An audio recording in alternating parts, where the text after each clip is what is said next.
afternoon, ladies and gentlemen, and welcome to RLRShock. Wow, that seems so weird to say rather than good evening, Bacon, but I'm going to blame you for that, for forcing the show to come forward a number of hours here. But yes, it's RLRShock episode 72, the longest running independent podcast and coverage hub for everything that is Rocket League esports in the European scene. I'm the Eternal J. I'm joined by Digital Bacon, as always, my man. How are you doing on yet another week of lockdown? I'm doing good. Like, after last week, which was like my break week, just naturally in all tournament structures and that, you always get 1 week with it being Easter break as well, where everyone sort of puts that on hold. Like, that's just a general thing. Happened last week, and it was the most boring week of my life. But last night, we came back into Rocket League, of course, Jay, and we have to say, like, for anyone out there, just go back, like, watch TCS. That Servette Geneva versus Coconuts game was absolutely nuts, and that's how I love to get a week started, Jay, is with some great Rocket League. And then coming into this, and where we've got some real big shit going on down, of course, like with, like we said, the start of the offseason, and then of course the Superstar League, the Rising Stars coming on through. It's a good start to week. I've missed this.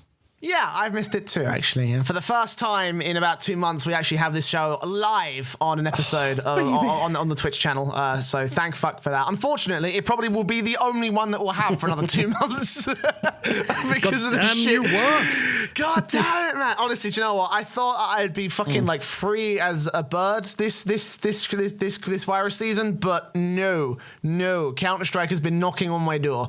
So it has certainly been a bit difficult. But hopefully, we'll bring you a few more live shows and hopefully some viewing parties as well, Bacon, for the spring series, which is coming up in a couple of weeks' time. But for now, we just got to focus on some of the lower levels of the Rocket League scene. In particular, we're talking all about the Rising Star League from Rocket, Baguette, Team Firewall, and Golden Dust, and of course the Europa Stars as well, also done by Rocket Baguette. We'll be rounding up the final little bits of those particular leagues. Of course, we've got a couple matches going on later on tonight, so we'll be giving you a preview of all that action that's going on. As well as that, we're talking about roster rumours and other various bits of roster news, as roster mania seems to be swinging up to full capacity, and all the regular shit here, including the mailbag here on the 72nd episode of RLAfterShock. Let's get into the news here, Bacon, and we'll start with a fun little one that we did kind of hope would be the case, I think, for the Rocket League scene. We were looking at Mousesports after they subbed out, or after Scrub Killa left the team. They subbed in Arju. They had a stellar run in the RLCS playoffs, and well, here they are, sporting Arju for the spring series as well, Bacon. Quite a not surprising sort of turn of events, but you know, certainly one that most of the scene is very happy about more than anything else. Yeah, considering all the craziness, all the rumors that are going around, a roster keeping the same, especially when you got to think there was technically a roster move not that long ago, considering that how rare we actually see subs come on into Rocket League. So for Arju to keep his spot on the main roster now of Mousesports, that is full justice for the work he put on in last season. Of course, his joint efforts in that team are also what secured them a top 4 finish, because remember, when you go on into the regional championships, you're not guaranteed top 4 there, even if you finish top 4 in league play. So from his great efforts against our Rec and, well, X-Rec now, and then of course a fantastic series up against Dignitas, I think Arju earned his spot on that team. And this is sort of like, that's your trial period going, this is the real like trial by fire now. So if he performs like, let's just say a top 4 finish for Arju on the Mousesports team, I would say his future is pretty much solid with that Mousesports side. Like, there is no reason for them to get rid of him, considering that realistically he should only grow with them over time, you know?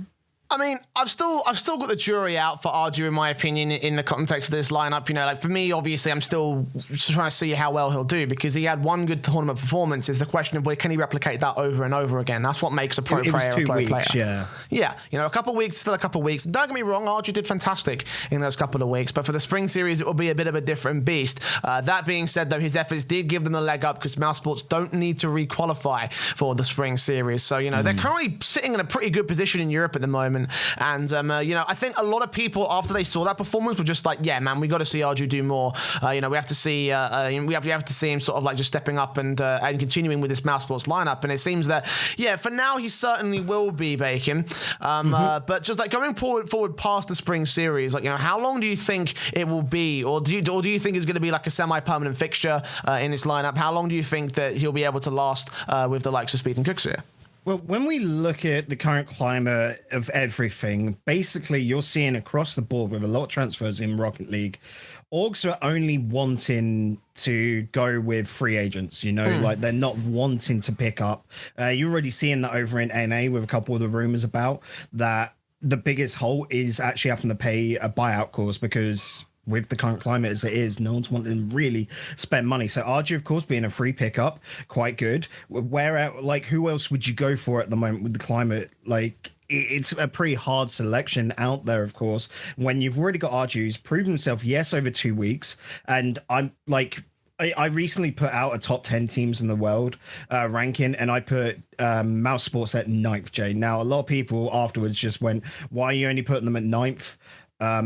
And it just I think more people were shocked the fact you put Veloce at 6th, to be honest. That's just consistency, though. The reason with power rankings is you look for a history. The reason why Mouse was so low, even though coming out, I would argue technically 3rd, of course. I know you don't get a 3rd, 4th place match, and I really wish we did get to see that, but that would just be like a nothing really won from a game, so it's understandable not playing it. But for me, there is just Mousesports. Like you said, with the RG thing, it's not really been enough time to prove themselves yet. Give it another, the spring series will be the final proof in the pudding, Well, that's that'll be the final thing, right? test for them, and I could see them jumping up well ahead with their performance so far in the regionals. But of course it could just be a 2 great weeks for RG, stepping up to the plate. If he doesn't show up, then that could just be the inconsistency. Well, that's the key thing, right? Is that when you replace a member of a lineup in Rocket League, that's a whole third of the lineup just disappearing entirely. So, a whole third of the core is gone. So I feel like past results should be weighted a lot less in that respect if you can't field the full 3-man roster. Exactly.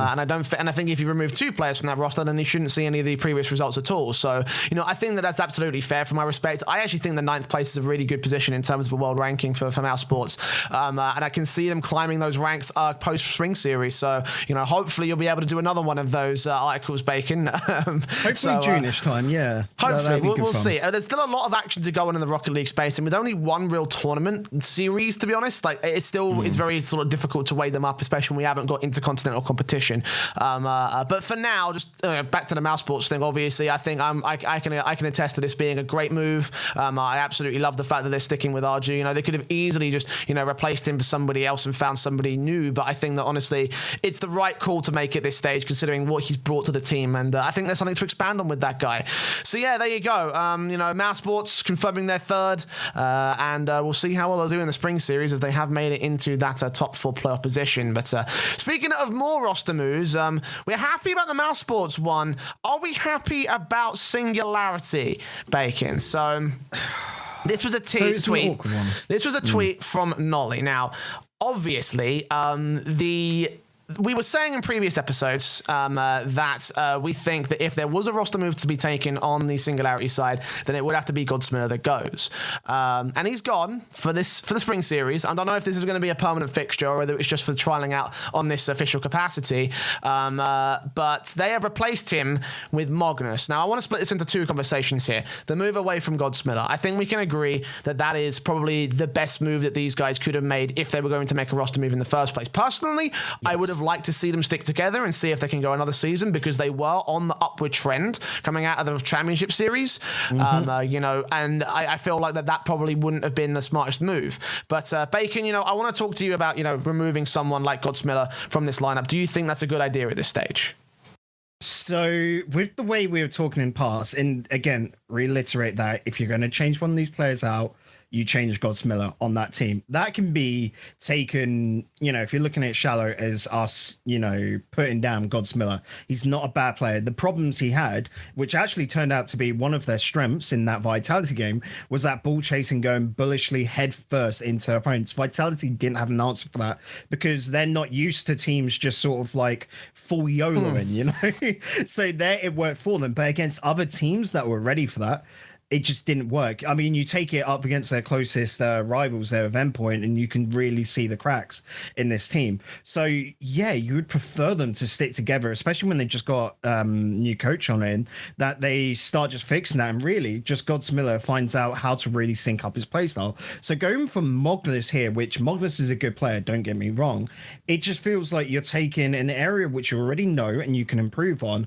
and going for, you know, an uncertainty. You know he's a good player, you know he's one of the world's best, or at least was. We haven't seen him be able to perform to that level for a little while, but it just feels very uncertain for me, and I don't like that. I'd much prefer them to stick with Godsmilla throughout the spring series, and then afterwards, if the performance doesn't go well, that's when you make your move, you know? Don't get me wrong, there was a month to maybe try and patch this team together and work on it, but like I also said, with Nolly, with his standout performances, when it comes around to after the spring series, and maybe some teams then who would have waited a little bit to make those roster moves, they might be going for him, or Low, if Low has a standout performance, you know?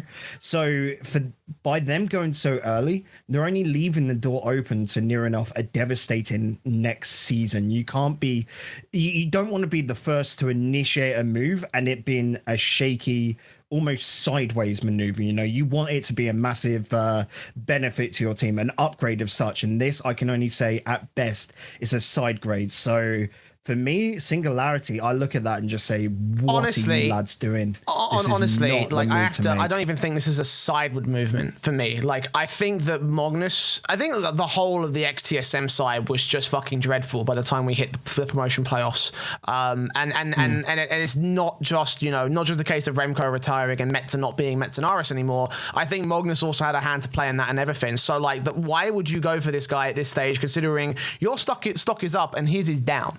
You know, like, to me, it doesn't make any sense at the moment. And it feels to me at best a sideways grade, like you're saying. But for me, a complete downgrade, in my opinion. You know, like, again, if you're going to make a move, I understand obviously getting rid of Godsmilla, but at this kind of a stage in the Rocket League scene, considering we've got spring series coming up, considering that he's registered as the captain as well, like, you know, like, you've got a lot you're taking away in one simple roster move for a player who at best at the moment is a serious gamble. You know, like, I think I said it in the shift, actually, in the Discord, on the shift Discord, actually. I said I think they're going to have a rude awakening when it comes to this spring series qualifier, because I have a feeling they're going to get smacked about quite significantly as well. I feel like this is way too quick to make a roster move. I don't think it's the right roster move either. And my understanding is that it is a stand-in trial, but this could well be a permanent case. Even then, with Gods being stepped out, you know, how is he going to feel? How is that going to wreck team mentality? It could completely destroy the foundations of Singularity as it stands. And again, considering they were on the up, this is the wrong time to have made this decision, you know? And that's the problem right there, where they had outdone everyone's expectations. Singularity should have been a bottom three finisher team this season, like, by every account of everyone's expectations. So for them to do well, you know, not have to go to that demotion tournament, and then to make a move like this early, again, you just go, what are you lads doing? Like, what is going through their heads? And the thing is, I wish, and this is a literal wish and a hope, because I don't think it's going to happen, I hope that they can prove us wrong and get one of those 4 spots, Jay, because if they don't, then it is just going to be disaster after that, I reckon. Because, like I said, after that, then they've got the problem of maybe they would have done better with Godsmilla. Well, can they go back to Godsmilla? Like, is Smilla going to want to play with this team? I know, like, he could suck it up, you know, take his pride, because if he can get an RLCS spot, you know, a team, getting a salary, good money, understandable. But is he going to want to play with 2 teammates that were so quick to, like, throw him to the side? There is so much going on right now, and it is just absolute madness. And I just cannot understand this move at all, because yes, he was the weakest member on the team, but also a member which you could probably fix quite easily. We'll see how well it works out for them, because like this is it's just such a weird time to have a move like this, let alone one that might not even hold as much weight behind it. But we'll see how well Singularity do. Unlike Mousesports, they will be playing for a spot in the qualifier before they actually get to the Spring Series finals itself. But we'll move on from that and talk about this next move, or rumored move, I should say, actually. Our friends over at Shift RL Esports, who are trustworthy, by the way, coming from the guys who hit a near 100% confirmation record on every single rumor and report that we did in the last off-season. You can trust that most of this shit is legit. That said, though, I didn't hear anything about this one. Ex-team Reciprocity, the Fruity Ferrocial set lineup that was removed from the Reciprocity lineup following their filing for bankruptcy on that organization's part. They were looking for a new organization, and Reciprocity were looking to sell to a new organization. And while they have unofficially confirmed that yes, the Rainbow Six and Rocket League teams have gone to new homes, this is the rumored new home for this squad. It's an organization called Team Genji. Now, I did not expect this. I'm not surprised by this, though. Didn't even know of Team Genji. That's the bit I'm going to come to next in this one, actually. We'll go to that first. Who the fuck are Team Genji? Who the fuck are these guys? Not to be rude or anything, but like, actually, who are they? Like, that's the key thing, because like, of all the top organizations you could think of in the esports space that's not currently involved with, with Rocket League, you've got teams like Complexity, for example. Fnatic obviously used to have a team. We've got the Astralis group who are expanding their operations into other teams as well. Over in North America, you've got CLG, you've got Genji, for example. That was actually one of the things that people thought this was a troll, because they thought they were going to say Genji, but no. You've got Genji. You've got this awkward sort of organization who have had roots in like card game esports, like Hearthstone and Magic the Gathering, and as far as my knowledge, they've been doing pretty well. But other than that, they're not really a name that springs to mind when it comes to Rocket League signings. Like, Bacon, I know you were doing some digging about these guys. Like, what did you find out about them? So what we know is that one of their two co-founders used to work at Hasbro. Hasbro, for guys who may not know, own Wizard of the Coast. Wizard of the Coast known for many different games. Let's just straight out put them as Dungeons and Dragons and Magic the Gathering. Magic the Gathering being the crucial one then, because they're a card game esports org, and their two main fields are Magic the Gathering and Hearthstone. Their previous notable big win would have been Hearthstone back in 2018, taking place in the they've got they had a member that was number one. They had number one Hearthstone team in the world towards the back end of 2018, but that's still quite a way away, we're going to say, from now. And since then, it's just been a lot of getting on board a lot of influencers, basically YouTubers and Twitch streamers, and then playing low. But from the guys they got behind, it seems like there must have recently been a big influx of investor money, and that's where this sort of big turn up essentially has come from.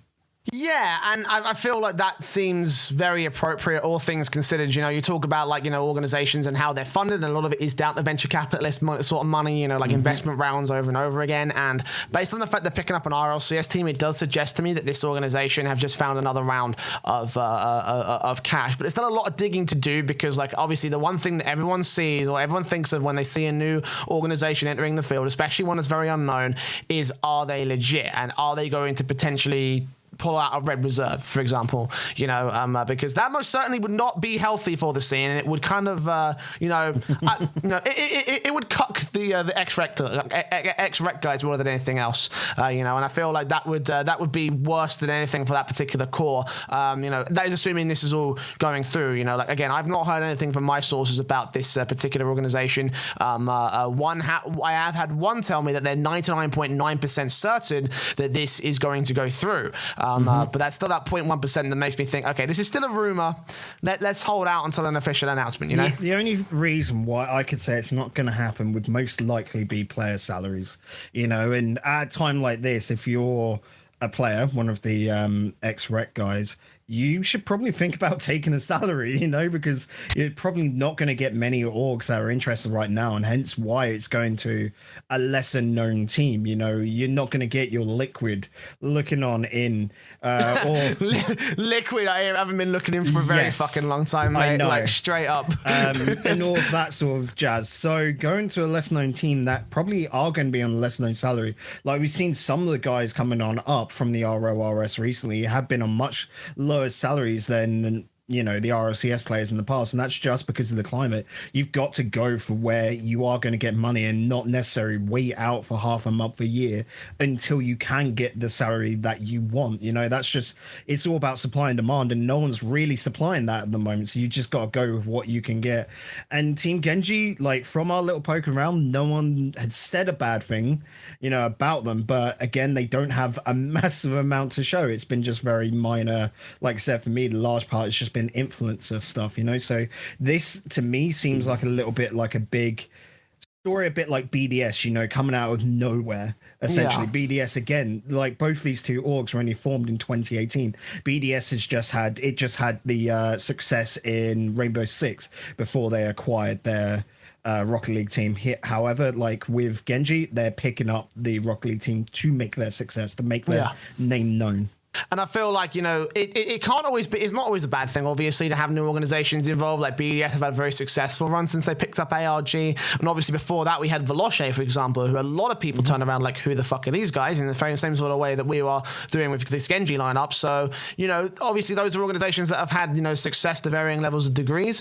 Maybe Genji could do the same. I mean, it talks about the roster themselves. They'll have a little bit to discuss, but we'll find out how well they'll do as time rolls on. And again, we are waiting for that to be confirmed, but for now, that is the rumor of Genji being the new Reciprocity team organization. Now, let's go to the big scale fucking thing now. Obviously, for those of you who don't know, we have a website now, RLAfterShock.com, where we do the greatest reporting and features and whatever have you for all of the information that we have in respect of in respect of roster rumors and such. And considering this is going to be sort of like the news section of all the roster rumors, I guess this is quite an opportunity to sort of like plug our shit essentially, because that's what this article is. I went through and I looked at all of the roster rumors that we had, did my own little digging, came to my own conclusions and investigations. So with this being, you know, my little piece to put out, I did want to sort of like, you know, bring you into the conversation, Bacon, because I did want to get some opinions about shit that's going on in respect to some of the other roster rumors that we haven't quite 100% confirmed at this stage. So, you know, we'll start, I would go to the Cloud9 thing, but obviously this is a European podcast, so fuck that. I want to talk about the Reciprocity guys, and particularly the Scrub Killer rumors. Now, this kind of is all predicated off this little leak that Drama Alert put out before Shift was founded, before we started doing the website stuff.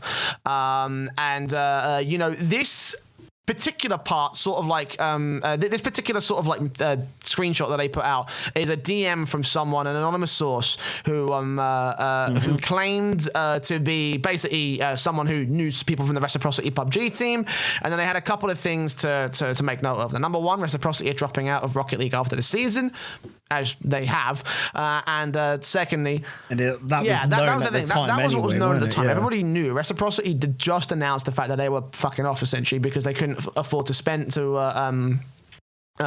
spend. The second thing is that the team were looking to replace Pharaoh with Scrub Killer. That's the bit that caught everybody's attention more than anything else. And as soon as this was published, we fucking got to work trying to, you know, figure out who this guy was and whether that had any weight to it whatsoever, Bacon. But I want to get your initial thoughts on the idea of Scrub moving into this team in place of Pharaoh, just before we delve into the actual legitimacy of it.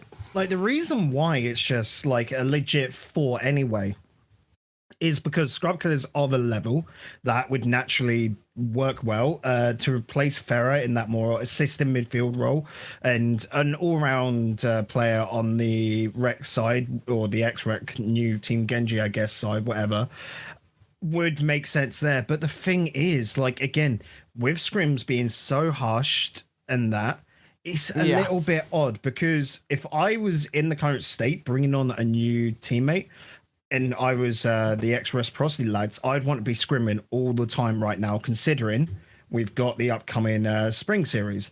So for them not to be scrimmaged so much, it just is a little bit odd, because we would have probably heard a leak if this was true. But again, still of now, like considering this tweet was put out, you're talking about what, just over 3 weeks ago, and we still can't confirm that there's any proof to it. For me, it just seems like a crazy fan theory and someone just throwing it on out there and no real evidence behind it. Because for right now, I reckon you're probably going to see, again, maybe a farewell, maybe no pressure put on them for the spring series with Reciprocity. And then after that, that's when they make the move. If they do anything beforehand, that's just going to make spring series also delectable and fun to watch, of course, because that will just spark things off a few days beforehand. But yeah, I don't expect any moves until afterwards, maybe. No, and certainly with the state of this particular story, obviously, I wanted to do my own digging, figure out if I could find anything. And I did reach out to a couple of people. Obviously, I have a couple of people that I know in the PUBG scene who I asked if they could figure out if anything was going on. And as far to my knowledge, that after Reciprocity released their PUBG team in January, like most of the players just sort of broke off all ties to the organization. You know, there are a couple people who still had who, especially in the case of like the core main few of the players of the team, they all went ahead and joined a completely new organization later on. So like, you know, they no longer have anything to do with Reciprocity when it comes to a professional standpoint. The ones that could potentially do so, I couldn't find anything out about them. But even then, you also consider that the organization, even you also have to consider whether these players are even connected to this source individually, and that's the key thing I also want to bring up to point, because I was able to identify who the source was. I actually did a lot of fucking digging to find this out. Actually, I'll tell a lie, but I'm just going to try and be a bit of a be a bit of a smart play. I was actually told who it was by somebody, and I did some investigation to figure out who the guy was. I'm not going to say names because that invades source privacy, but I'll tell you right now that I have no reason to trust this guy.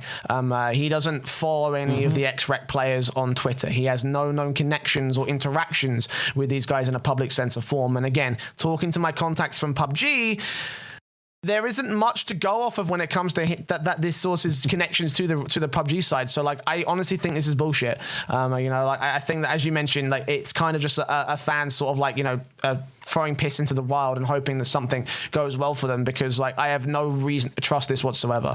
We've done a lot of investigation over the last couple of weeks to try to ascertain it, and unless something does go through and we do see a tryout or anything like that, which again we can't verify because all tryouts have been hushed beyond belief from Reciprocity, there's no real reason to trust this, in my opinion. Oh yeah, completely agree there. And I mean, when we first got this, we were very skeptical, and rightly so. We closed it all down and that, and it just comes down to drama alert. I just love the whole sort of point of right now. You can see they are purely for getting drama. You're not going to go to them for actual source information. That's why Shift being spawned is a great little thing there. And that's what we're trying to do as well on Aftershock, because people don't even trust the Shift guys, but seemingly because of the information that we've unearthed, it seems like the backup information is sort of like Shift the community trust towards Shift a bit more. Drama always wanted to just stir the shit pot, which is great to them, because like I think that you can make yourself. That's the thing, right? You can absolutely make that your thing in the Rocket League space, but I also feel like it's not conducive to good journalism, in my opinion. And certainly with information flowing around about all these players from various different sources, like we need people to collate and collect that information. That's why I started the website in the first place. And that's the reason why things like Shift even cropped up in the first place. So I'm more than I'm more than happy for them to continue doing that. But obviously, when shit like this comes out, it throws all sorts of whack into what could happen for this for this roster individually. Yeah, it definitely does. And I it just means now, like, a lot of the Rocket League community just needs to get a little bit wise up. Like, yeah, there could be some glimmer of truth, but most people, you know, after Scrub leaving Mouse would go, okay, then he's still an RLCS player. He's going to go to the next best choice he can, and most likely Reciprocity with Fair dropping off a little bit and being the largest problem on the team. You know, player-wise, if you were to lose a player, he'd be the one you get rid of. Like, that's just, like, you know, linking the dots up there in crazy mad fan theory. So just drama alert, we'll post that stuff, and it breeds good conversation. That's why I think it's got value to it. But yeah, it's just take your sources from the correct places. Yeah, is what you should take away there. Even though stuff like this, so what we're saying is don't trust them, but trust us, because we're definitely reputable, guys. Don't worry about us. Not Sebastian drama. Let's move on. Let's talk about Triple Trouble. As of obviously, this report was published before we got the official confirmation from our sources that Rix Ronday is out, which just seems like that was the likely outcome anyway. So it's not too surprising that Rix Ronday's been removed from Triple Trouble, but they've been trying out a bunch of different players in the last few. Greasy Meister had a tryout. Joras had a tryout. Itachi had a fucking tryout with Triple Trouble. All in place. Most of them in place of. Also, all of them in place of Rix Ronday. Itachi had a place had a tryout in place of Bluey here. So. I kind of wanted to go through a couple of these players and sort of like have our conversations about who they, you know, who they, but what they could do, you know, and how they could work with each other. And I want to start with Joras in particular, because obviously he is, he was the main thing that made everyone go, what the fuck? Because, like, you know, no one actually have seen this guy play at a rival series or championship series level. So seeing him get tried out by Triple Trouble is a very curious little move here, Bacon. So the big one there actually is that Rix Ronday and Tadpole were trying out with Hutchy, whereas everyone had sort of like assumed from the initial trials anyway that it was going to be Rix Ronday leaving the team and Blue and Tadpole trying to find new third. And that's only backed up by, I do believe, I'm just going to quickly double check it now, but over on Rix's you know, own Twitter, which now he actually doesn't have any reference to Triple Trouble on it. But what I was going to say was literally yesterday putting out like 2 double eye emoji, whatever, about the spring series. Pretty much leading to people thinking he's going to be off Triple Trouble, which I think is the case anyway now, and that he's looking for a team for that. And this, for me, was a little bit interesting because now that makes me sort of lead, because with Tadpole trying to think, who do I stick with? Do I stick with Rix or do I stick with Bluey? Who are we going to bring in as the third? I mean, if you have to make that decision, like, you know, no offense to Rix, but if you have to mull over that decision, then, you know, you've kind of already made a bit of a mistake right there. But please continue. But to me, there anyway means that the idea, like who's off that team, has already been decided. Rix Ronday, from what we can take away there, and that Tadpole and Bluey are going to pick a new third. But who's that third going to be? Itachi right now, I do believe he's not going to be eligible for this coming. You know, with the climate as it is, he's not going to be in Europe for this. I think he's already there, if I'm recalling correctly. I don't believe so. I thought it was this summer he was meant to be moving over to France, wasn't it? But as such, he probably, like, is it just they're looking for a third to play with for the spring series? Like, Triple Trouble have been very oddly quiet, but not quiet at the same time. It's like a weird middle ground between the two. Everyone knows they're doing tryouts. Everyone knows they've got a new third now, but who the fuck is the third? There's not been any confirmation. Of course, they're not up on the Smash Well, page again, yet, that's the reason why I sort of want to toss some names about, because obviously we've heard of 3 particular names that have cropped up. You know, Joris, Greasy Meister, and Itachi. Now, we talked about Itachi a little bit.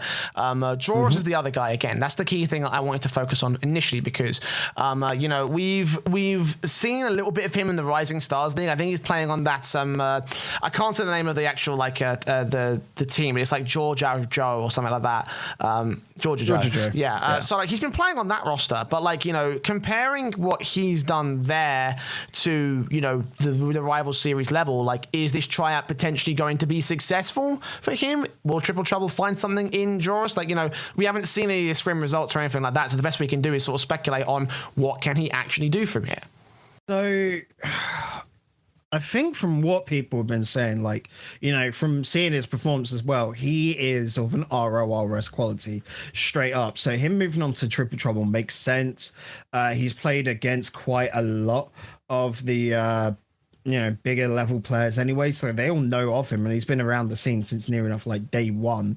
So it doesn't, like, the only thing that sort of like makes this a little bit weird for me is just like, I wouldn't have expected him to link up with the Triple Trouble lads. For me, it just seems like Triple Trouble are just going for the biggest name possible and the most reliable player. Like, they're not wanting to dip into, let's say, the pool of the bubble scene and make that risk when they already have a lad they know is of a good quality and they played against him a ton.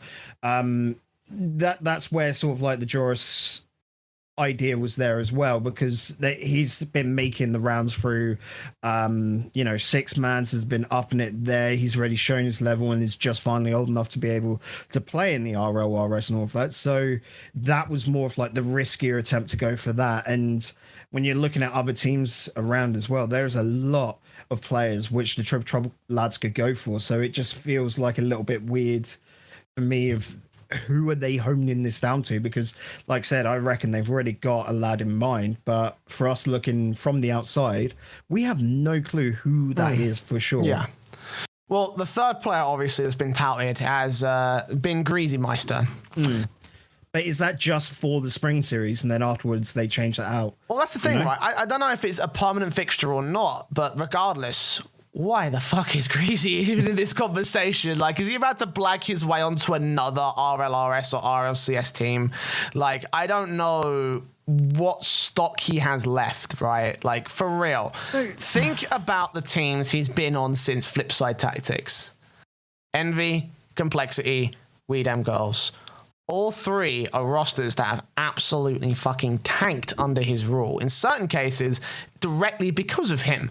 In certain ones, it's like, what are they hoping to see with him in the Triple Trouble camp? Like, I'm not being funny. I genuinely would take the risk on Hutchy more than anything else, because I don't think they're going to make it to Championship Series with Greasy at the moment here, Bacon. Like, I'm just not. I'm not convinced. I'm not convinced. No, I think Greasy is a safer pick because you already know what he can do. Like, he's easily in the RLRS. Like, the problem with Complexity was just basically a whole team problem. Largely started from Flakes, and that just, after that initial problem, you knew that team was going to tank throughout the entire season. Coming into, this current season, playing with Reedham Girls, I've discussed it already. He was a player that was playing as a captain and not being a captain. He was not playing, the adjustment. He wasn't putting the adjustments into the team that he needed to do. He still wanted to play the way he wanted to play, that's the not problem. the way he That's had what to I'm play. thinking, right? That's my issue right here. Is it going to be another case that Ego is going to dominate this against this team? Because consider who we have in this lineup if we have GreasyMeister: Tadpole, Bluey, and Greasy. Tadpole being the captain, Bluey being historically very, very egotistical and sometimes toxic. Whether that's the case these days is still yet to be seen. And GreasyMeister, who may or may not have tanked his last two rosters due to ego and playing the way that he wants to play. If they're all going to step on each other's toes, this team is toast for all intents and purposes. Nah, but the difference there comes down to Tadpole knowing that he just has to fall back, allow Bluey and Greasy to put most of it into attack, and then he's just got to play more of a support role, and that will be absolutely fine for the RLRS, not RLCS. I'm not going to give him credit enough for that until we see it, but I think for an RLRS level, I think that'll be fine. They'll be able to make top 16 in the spring series, no problem. But that is the case of they've got a safe spot into next season. How they do then, they should be able to keep safe spots, but it's not going to be the push they need to make it to the RLCS. And I think that's where you're coming from, Jay. You're there going like, what? You're not going to become the next big team. No, this isn't that. They're just going to be able to stay up in the RLRS, and that's all they'll probably be able to do from this roster move. And that's why I think at the same time it could just be a case of they play with Greasy for spring series and then they bring in Hutchy when he gets the eligibility to play next season in the RLRS. and that could if be Breezy's the move involved, that's the best thing I can make. obviously think of, for those guys. Because, like, again, I don't have a lot of faith in Greasymeister at the moment. Like, I've seen way too many failings under his rule in order for me to believe that, yes, he's RLCS caliber. RLRS, possibly, yeah, sure. I give him the credence. I'd certainly give him the captaincy of certain rosters to bring them up that far. But as soon as they get, they hit their stride, then it's always him that has to go, in my opinion. I still think that complexity, I think everyone agrees that complexity ballsed up when they brought Greasy into the fold. I still think that Ixo and Breezy have potential if they remove Greasy and find someone else. That's just what I think about this whole thing. And I just feel like anyone who picks up Greasy is in for a fun time, but that's just my opinion. Let us know what yours is on the Twitter at RLAfterShock in the Discord description. Discord link in the Discord server, which is in the show notes and video descriptions, as well as !Discord in the Twitch chat if you're watching this live on Twitch. And there you go. That's our news and rumours for this week, Bacon. There's a lot of potential moving room between now and next. So certainly keep your eyes up to date on everything that's going on at the moment in the Rocket League space. But let's move on and let's start talking about some fan interactions. Because, of course, if you do join that Discord, you can send us a fan mailbag question, which chances are we'll answer live on an episode of RLAfterShock because, Lord forbid we have that much mailbag, and certainly it's an opportunity for you to get involved in the show. It may be one of the best ways to get involved in the show if you certainly want to see your name and your talking points brought to the fold here. And we do have one mailbag question from Hutchy. I think brand new to the mailbag, if I'm recalling correctly. I don't remember him being a particularly big regular in the server, but regardless, we appreciate your submission. He asks, for fans like myself who don't really watch any competition, any competitive Rocket League under RLRS, who are your picks to be up-and-coming players or teams that I may not have heard of, who have the potential to burst through into RLRS or beyond, similar to how Solary had performed for next season? So, fortunately for you, we actually have a bit more depth being covered later on in the show, where we have our Rising Stars coverage from all the Rocket Baguettes, Golden Dust, and Firewall Star League playoffs, and also the Star League sort of final week. So, we will have a bit more of an update for you in more details. If you want to keep up with that, then you can stick around to the end of the show. But Bacon, I'm going to limit you to 3 picks of teams who you think could be the next big rises in the Rocket League scene, but not including any former RLCS or RLRS teams, or RLCS or RLRS players in particular. So, yeah, I'm going to say let's go with players, not teams, purely because I expect the teams that are currently around now to not be staying together just into RLRS next season. Come on. It's Europe. It's Rocket League. We like to move around. Players have got more commitment issues than... We'll stop there.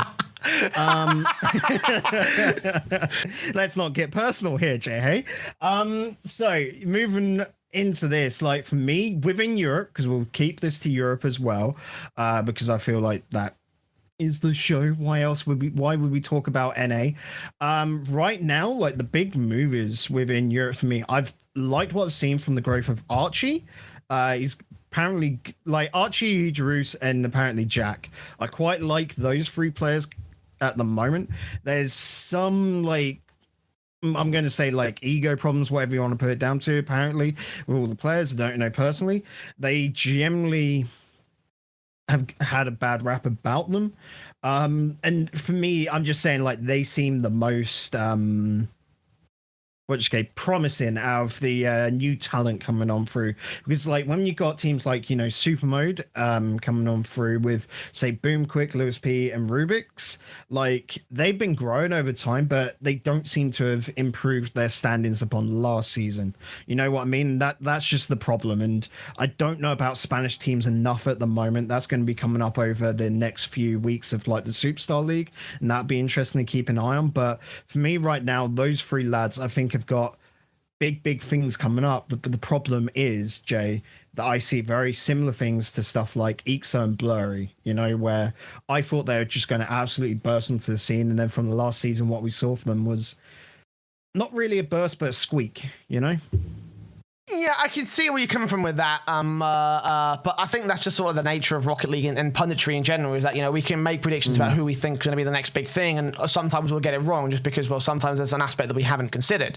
But, you know, like, for me, if I had to pick a few players, for me, actually, I'm going to go with some of the SUPRMODE guys, you know, Luis P and Rubik's in particular, actually. They really impressed me in the match against Galazy Bang in their Star League, in their Star League finals match. And in general, that match, I think on all seriousness, like, if you wanted to take a look at one particular scene in Europe who are going to be producing big players, like, it's Spain.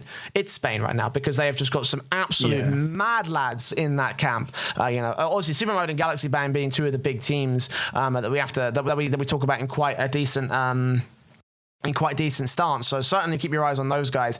For me, like, you know, Rubik's and Luis are the two guys that I sort of like look for the SUPRMODE side. But other than that, well, I'm like, just straight there, I'm surprised you didn't go with the Galazy Bang lads, because they've been putting in performance for quite a while. And like, definitely VK Salen, Espanita has been so close to the mark for so long. So I'm surprised you went with that. But like you said, SUPRMODE, their players there just feel like that they have been so consistent in the bubble scene for so long. Here's the thing, Bacon. Here's the thing. This is the reason why I wanted to say teams, because I would have picked both SUPRMODE and Galazy Bang as squads. So, you know, that's the reason why I wanted to go on that. Individual players, though, I think that maybe we've got a bit more potential on Rubik's and Luis P. You know, Boom Quick maybe might come in a bit of a second there, but I'm not going to pick him as my riser because I didn't want to go towards another region for the sake of variety. And I actually have to agree on the Archie pick. Actually, I think he's got potential, and I think he's holding his own as of late. He's been doing a pretty decent job. He's also pretty young as well. You know, so that there's also potential for him to grow in the next number of, you know, in the next few, you know, years, essentially, because he's only 15. He's got a lot of time to really grind up and do some work in his own right. So, you know, I can see Archie. Is 15 just below the age? Is it 16 is the actual entry age, or is it 15? No, I'm pretty sure 15 is the entry. So yeah, he'll be able to do some damage, I think. I'd be curious to see how well he'll do. He just formed up with Joris, actually, obviously the guy that was touted as being a triple trouble sub, a triple trouble tryout, and Calix as well under the Clappers. So, you know, the return of the Clappers. Funny enough, that, and I can see potentially him doing some work in that respect. But yeah, no, those are probably my picks as Rising Stars in the Rocket League space. But I mean, if you ever want to see if you ever want to get yourself a bit of a feeder or a feeler as to the next generation of players, like, you always want to just check out the Rising Stars. You know, just check out Firewall, Golden Dust. You know, all those pages are linked on the front page of the Wikipedia, so it's really easy to find information on them and find information on how they play, plus the VODs as well. You want to follow the Rocket Baguette channels, and what is it, RB Rocket is their new English channel that they have on the Rocket Baguette side. So, like, you've got a lot of places to watch these kind of things, and if you just ever want to take a dive in, then just dive in and watch, you know, like, and that's what I recommend if you ever want to get a feeler for who the best, the next best players are. But those are our picks, Bacon. Any honorable mentions you want to talk about before we move on? I'd probably look towards maybe the Magnifico lads, just because Yukis, remember he picked up Emery in that, and Atomic, and Atomic and Emery definitely being the new lads coming on through. So you would have known Yukis from the Baguette squad, but not those other two. So maybe that's also a worthy shout coming through. But like we said last week, it's just more the case of they were the first team that looks like RLRS qualifiers ready, and it's just because they're getting it together so early on. Yeah, and, you know, again, there's so many other players that we could talk about in depth. Any one of them could be the next risers, but that's all a conversation, I think, for another episode of the show. Thank you very much, Hutchy, for your question. And that'll be it for the mailbag for this episode. Again, if you do want to submit a mailbag question, then there's a Discord link in the show notes video description of every single episode of the podcast. Plus, of course, exclamation mark Discord in the Twitch chat. So get involved in the show. Send us your mailbag questions, and chances are we'll answer it live on an episode of RLAfterShock. Right. We've zoomed through this one, Bacon. It's been a bit of a quiet week, and certainly to be expected considering we're in the Corona off-season. So let's just continue on, press forward, and try to see if we can find another bit to talk about here as we go to our tournament roundup. Again, with the world currently being dominated by the spring series, Europe hasn't had its chance to really have major level competition. So right now we're just sort of focusing on the bubble level scene, and again, a bit more details about what we have in terms of the bubble level players and teams, and all the squads that we have competing in the Rising Stars Stars League. At this stage, we're moving close to the superstar level of. Well, we've got two teams from each of them qualified, apart from Spain, which has got all their teams qualified. The finals are that tonight. To find out the third team and, of course, the finals is tonight, and that's what Jay's trying to get to here. Yeah, but you're going to be covering some of those, aren't you? I will be covering Europa Stars tonight, so that is going to be a very famous name, of course. Team WLF going up against the lads at Quality Control. Archie, Hakeem, and Hibbs there. So one of the three that we said to maybe watch out for. And then for the third place match is Void going up against JorJaJo.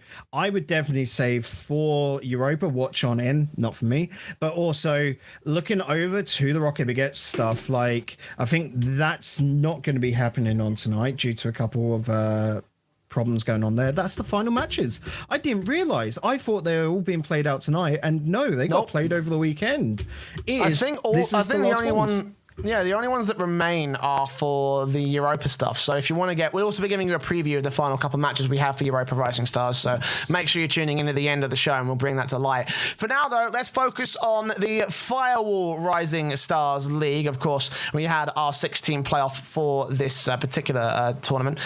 We had Minx and Esports BERG going into the semi-finals, and BERG going so far as to get to the grand finals above RJM, and X-Vertex beating out Minx to move into the second place position. BERG actually beat the X-Vertex side at 4-2 in that best of 7. Meanwhile, in the third place matchup, we saw RJM sweep Minx out with a simple 4-0. So therefore, your teams through to the Superstar League from the Team Firewall Star League playoffs is Esports BERG, Vertex, and of course RJM. So let's start with the RJM thing.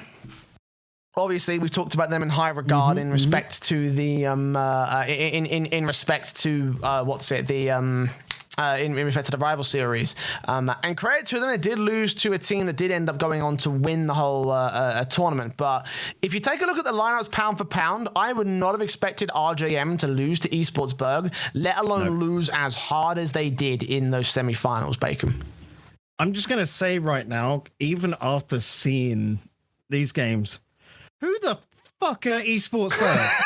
Like, that is still a strong statement. All I have, and admittedly, I didn't go really look over the group stage and such, just a couple of matches and sort of skimming on through during the finals and largely that final. It still rings strong. Who on earth are Esports BERG?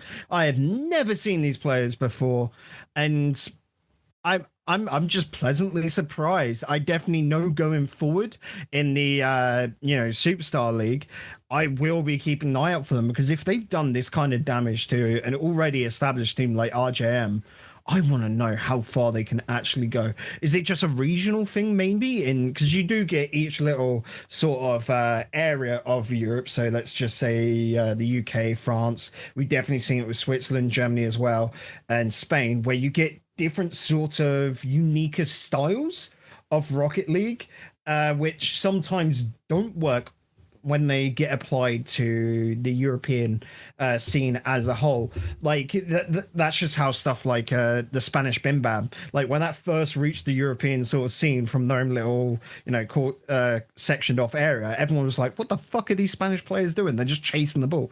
And then everyone learned what it was and continued on from there. Absolutely fine. So maybe it is just Esports BERG have this unique style which works within the German sort of region, and it might not work in Europe, or it could be the next revolution in Rocket League. Who knows? Because right now, looking at it, I'm just very confused, and it feels like RJM would just having off days. But you can't just credit it as an off day. There's something behind the works. I'm going to have to go back through the VODs and just check, because I reckon there's something this team is doing which is closing down RJM, and it's not just as simple as, boost stealing. It's just, it feels more like it's an area control aspect, but I can't pinpoint it. It's a weird one because, with BERG, they haven't really had many sort of like tournaments outside of the German region, to be honest. So we can't really find a comparison point in the rest of the European scene. But certainly in this tournament, they did fucking well, even so far as to go up against the Vertex side, who barely scraped together 2 games against them, and this performance from the BERG side is sort of like matching up against how they did against Vertex in the in the actual sort of group stage, because during Star League Blue they lost to them 0-3, so everyone kind of thought, okay, well, this is just more a case that the rival series team has come down, they're going to smack up some little bitches and move on to save their spot in the Superstar League. No, BERG look legit. Like, again, just take a look at some of these scorelines from the RGM series. 2-0s, 3-0s, 3-1s, a 3-2 with a 6-minute overtime. Like, BERG did really fucking well. And RGM, they could only get the first game under their board before they were, completely swamped out of semi-finals bacon. And it was fucking just unreal, I don't think anybody really expected this to go as well as it did for them. And, obviously with their victories, moving on in the rest of the season, obviously we saw them as potentially an underdog in the group stage, but coming into this playoff, they have, I think, exceeded all expectations here. Oh yeah, definitely. Esports should hold their head up high, like, to be able to get that far and take a spot, which I reckon, Minx thought was going to be theirs. Like, Minx probably thought they were going up against Esports, and if they didn't make it to the finals, that's an easy 3rd place for them. But there was upsets galore here. Esports taking out RJM, who probably thought as well that their route to the finals was easy peasy and did not prepare at all for it. And so it only takes one team in this kind of format, this tournament format, to really cause an upset, and Esports have done that, so they should get full absolute credit for just disturbing everything. But the real test for them will be going on into the Superstar League. Now, if they want to prove that they're not just a fluke, that they're not just a one-off, then they've got to get to the top half of their group. Because the way Superstar League works is 12 teams go through, they're split into 2 groups of 6, top 3 then go off to their final little bracket. So they've got to prove that they can get to that top 6 final bracket, and then after that, they've done their job. They've proved everyone wrong, and it don't matter what happens there. But if they drop, get bottom two of their groups, and everyone's going to be there going, yeah, it was just a fluke. So Esports have put in great work, but their job is not done yet. Absolutely not. And I think just before we move on into the next thing, I kind of want to ask you, is BERG, early predictions, do you think BERG are going to do, what they did in the German scene and the European scene, or do you think it's going to be a bit more of a tough match considering the other players and other teams that will be in the Superstar League?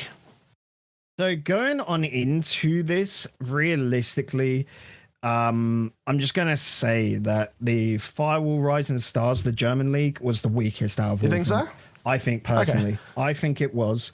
So Esports getting to top 6, absolutely fine. Like, for me, that's sort of, I wouldn't say expected because I didn't really know this team beforehand, but I'm not going to question that. And them getting through to the finals, like I said, I think they were just smart, beat out. Like, Venk would have probably been the only other team which I thought could have done the upset there. The Lost Manchton weren't really so impressed by, like, they've not had a great season.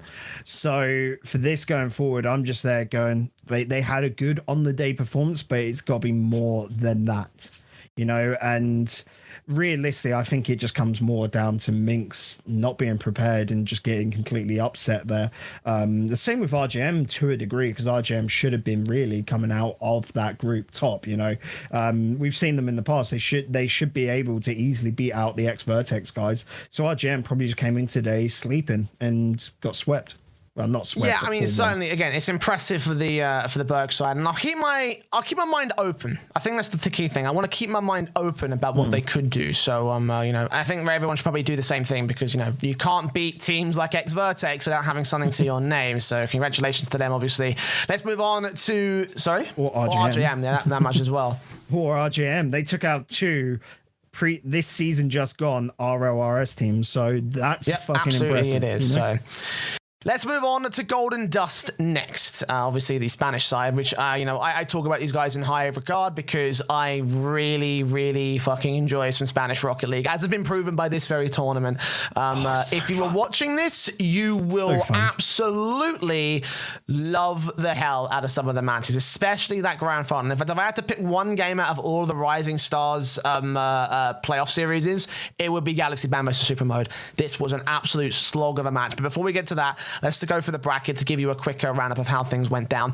Galaxy Bang and Team Somonum moved into the semi-finals with Dead Rabbits getting eliminated, and I just still don't know how to say this name. Bacalo Abras forfeiting their way out of the round of 6. It's a bit unfortunate. I don't know what was about that.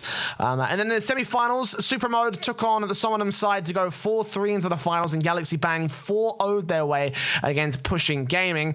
In the third place match, we saw Somonum go 4-1 up against the Pushing Gaming side to take that third place position and make their way into Superstar League, and Galaxy Bang went back and forth, a slog against SUPRMODE to a 4-3 series, eventually going to the favor of Galaxy Bang, and they went so far as to defeat. Actually was my favorites for the whole tournament. Actually, I thought SUPRMODE were actually going to do a number on the Galaxy Bang. It turns out I was 100% wrong. They did a really good job, all things considered. And I want to start with that series, honestly, Bacon, because watching it was an absolute slog. The amount of aggression that came through from several players. And again, it's the reason why I sort of highlight Rubik's and Luis, because they had an incredible set of games at certain points, to the points where I honestly thought they were going to solo carry SUPRMODE up individually at certain points, So, yeah, I feel where you're coming from, but Galaxy Bang for me, just as a whole unit, were able to etch this out, and it's because they use all three members just correctly. Their communication is slightly cleaner there. I get where you're coming from. Definitely, Luis P is mechanically so gifted, and so they have that little etch out right there. But Galaxy Bang can really recontrol themselves and get things back on track, and I just feel like the only thing I can say is this is fun and I want to see it again. Now, I'd imagine just by seeding, they're going to be put in, different groups. And I just hope they can both make it for the groups and come into the playoff sort of scenario, because I want to see a rematch of this. Oh, yeah. Because Galaxy Bang and SUPRMODE, with the players alone, they're sort of forming up a massive rivalry in Spain. And it is fantastic to watch. So much fun each and every time. And I just can't get enough of it. You can see I'm smiling whilst talking, and that's just because of that. The thing here that I was massively surprised about, Jay, was Pushing getting, put aside by Somnon. I was not expecting that at all, No, I mean, it was another one of those things where I think that there were several teams in this bracket that could have done well with a double elimination system. And I know the 6-team double elimination is virtually impossible. I criticized that in championship series. I'm going to criticize it here as well. I think that possibly if we could have gotten 8 teams in, then I would have supported it. But there were certain teams that I did believe that in this sort of bracket context, they could have potentially made a third place. In fact, above even Pushing Gaming, I would have rated Dead Rabbits to go so far as to contest for that third place position. I would have thought actually the ideal sort of bracket would have been, or the ideal third place match would have been Dead Rabbits versus Pushing Gaming. Who would have won? That's certainly down to specifics. I personally think Dead Rabbits. I think you would have taken Pushing Gaming above them.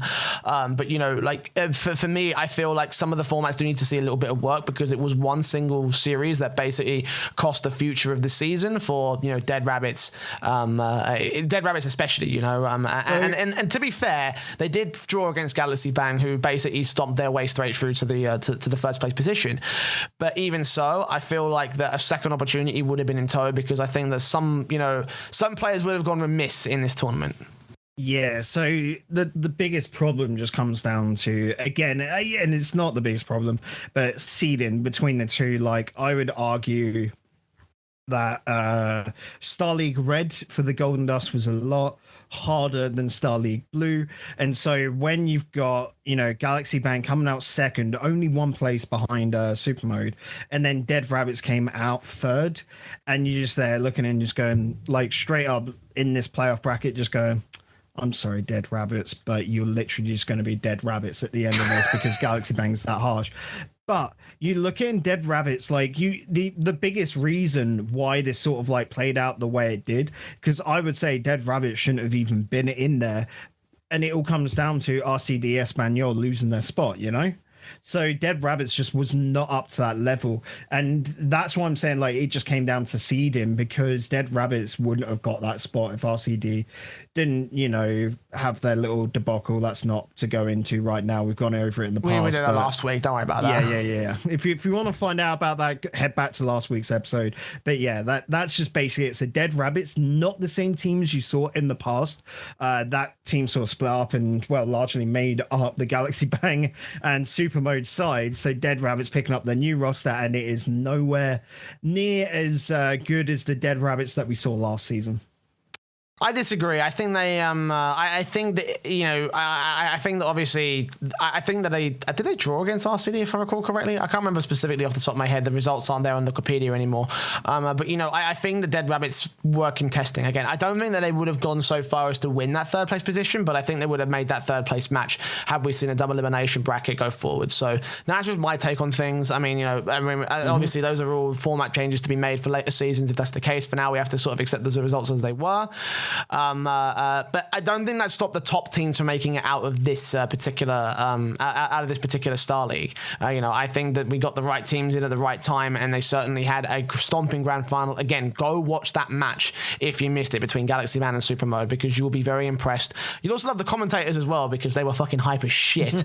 Honestly, you think I'm a rap god? I ain't got nothing. I ain't got nothing on that play-by-play. He is insane, you know. So yeah, make sure you go watch that match. And just going back to the SUPRMODE and Galazy Bang rivalry, because this could well be a rivalry, I think, in the Spanish scene, because like they were in the Star League Red group of the Star League, and it was they both ended up finishing in the same sort of. The same sort of like position. They both tied 6-1 at the top end of that side of things. But when they took each other on, if I can refine the result very quickly, it was SUPRMODE that actually ended up winning, and they won 3-0 as well, by the way. So SUPRMODE have shown that this is going to be more than just a case of a one-sided sort of like, oh yeah, Galazy Bang are going to win every single time, because, well, actually they've already taken series above them in confident fashion. So I could see a bit of a tussle between these two to try and see who's the best team, or the best bubble team at the very least in Spain.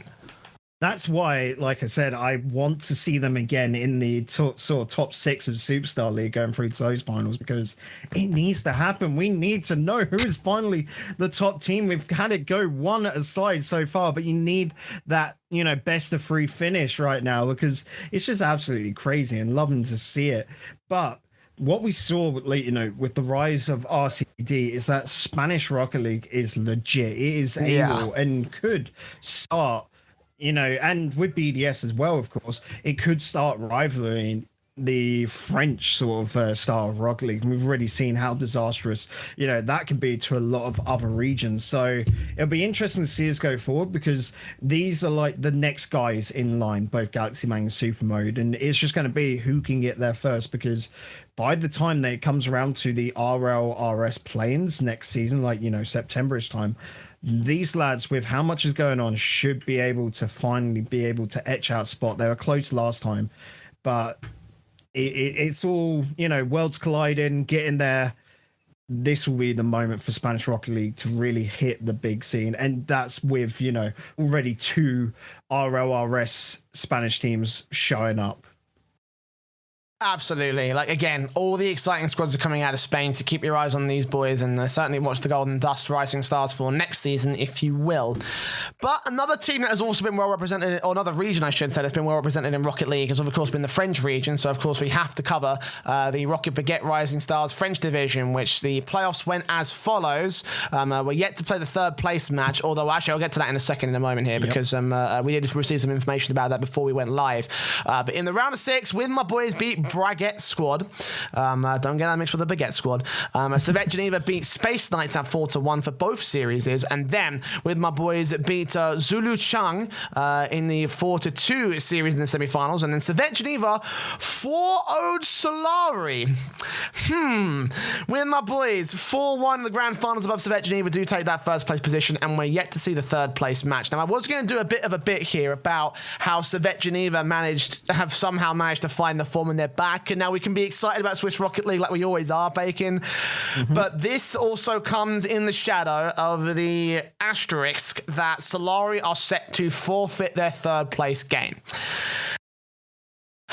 Now, I understand the mentality behind this because they're a Championship Series team now. They are going to be playing in RLCS Season 10 at the RLCS level, not the Rival Series level. And it makes sense to me that they wouldn't want to play a tournament like this. Again, as I've said before, I don't agree with this style of thinking, but I at least understand the perspective that they're coming at from here. But with the fact that they're set to forfeit their third place match, even though we had to see confirmation of that, that also shows to me that much like how the Championship Series weren't trying in TEI, it feels to me that Solary weren't really giving that best effort against Servette Geneva, you know? The only thing, yeah, I can get that, because then you see Servette Geneva getting taken down by WithMYBoyz, Fake Out, Econ, and Milo. In that following up game. Don't get me wrong, that did go to game 5, and 4 of those 5 games were OTs. So we have to say it's closer than just, 4-1. But I think they're just looking at that right now going, just Kaya here before some real spotlight when they got to the Superstar League, and they could lose to, some of these other teams like they've proven they can lose here. Just, cut that there, don't take that damage, and just prepare for next season, prepare for the spring series coming up. Just put all the prep into the big highlight stuff and not try and get your name muddied in the lower leagues. And that's the key thing, right? Is that, it's not, again, I don't agree with that thinking, because I think the Solary should have respected the tournament circuit and just played out the Superstar League, because, you could still go far. You could potentially be one of the teams that win the whole fucking thing. Yeah, you can learn more, because that's one of the things that I always see about people getting overhyped, is the fact that, especially when it, obviously to bring up the Sandrock thing, is that everyone saw Sandrock come out of nowhere and they played a style that the RLCS teams weren't ready for. As soon as they were ready for it, they adjusted against it, and then suddenly Sandrock just were crumbling to pieces, and it's the same sort of case, I think, for a lot of the Championship Series level teams, is that, they don't take the bubble level that seriously. So when they do go up against the bubble team, they find a situation in which, they're not ready for what they're going to play, and they're actually probably legit players, and a lot of the bubble team players are legit. If that's the case, if that wasn't the case, then we wouldn't see teams like Solary, and we wouldn't see teams like Endpoint make their runs through in single seasons and make it to the fucking Championship Series. That's how you get your stories that say DreamHack, where you get those teams that come out of nowhere, just throw together teams, for example, that can place top 8 and beat out some of the RLCS teams. It's just because they're playing in a style which the RLCS teams are not ready for.